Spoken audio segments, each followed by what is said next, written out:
Hi guys, ಎಲ್ಲರಿಗೂ ನಮಸ್ಕಾರ. ನಾನು ನಿಮ್ಮ ಪ್ರೀತಿಯ ವಿನಯ್ ಬಿಳವಾಡಿ. ಸೊ ಇದು ನನ್ನ ಮೊದಲ ವಿಡಿಯೋ. ತುಂಬ ದಿನದಿಂದ ಅಂದ್ಕೊತಿದ್ದೆ ಸ್ಟಾರ್ಟ್ ಮಾಡಬೇಕಂತ. ಸೊ ಆಗಿರಲಿಲ್ಲ, ಆದರೆ ಸ್ಟಾರ್ಟ್ ಮಾಡೋದಕ್ಕೆ ಇವಾಗ ಒಂದು ಒಳ್ಳೆಯ ಸಮಯ ಬಂದಿದೆ ಅಂತ ಅಂದ್ಕೊತೀನಿ. ಈ ವಿಡಿಯೋ ಏನೆಂದರೆ, ಪ್ರತಿ ವರ್ಷವೂ ನಮ್ಮ ಮನೆಯಲ್ಲಿ ನಾನೇ ಕೈಯಾರೆ ಮಾಡಿದಂತಹ ಗಣಪನನ್ನೇ ಪೂಜೆ ಮಾಡೋದು. ಹಾಗಾಗಿ ಆ ಒಂದು ಸಂದರ್ಭ ಹೇಗಿರುತ್ತೆ ಅಂತ ನಾನು ನಿಮ್ಮ ಬಳಿ ಹಂಚ್ಕೋತೀನಿ. ಮೊದಲು ನಮ್ಮ ಮನೆಯ ಪಕ್ಕದಲ್ಲೇ ಇರುವಂತಹ ತೋಟದಿಂದ ಮಣ್ಣನ್ನು ತೊಗೊಂಡ್ಬಿಡ್ತೀನಿ.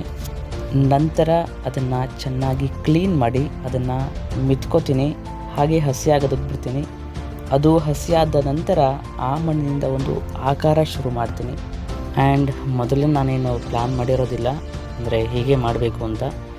ಅದನ್ನು ಮಾಡಿದ ಮೇಲೇ ನನಗೆ ಆಕಾರ ಹೇಗಿದೆ ಅಂತ, ಅಂದರೆ ಅಷ್ಟು ಚೆನ್ನಾಗಿದೆ ಅಂತ ಗೊತ್ತಾಗೋದು. ಆ್ಯಂಡ್ ನಾನೇನು ಪರ್ಫೆಕ್ಟಾಗಿ ಮಾಡೋನಲ್ಲ, ಏನೋ ಒಂದು ರೇಂಜ್ಗೆ ನನ್ನ ಮನಸ್ಸಿಗೆ ಸಮಾಧಾನ ಆಗುವಾಗ ಮಾಡ್ತೀನಿ ಅಷ್ಟೇ.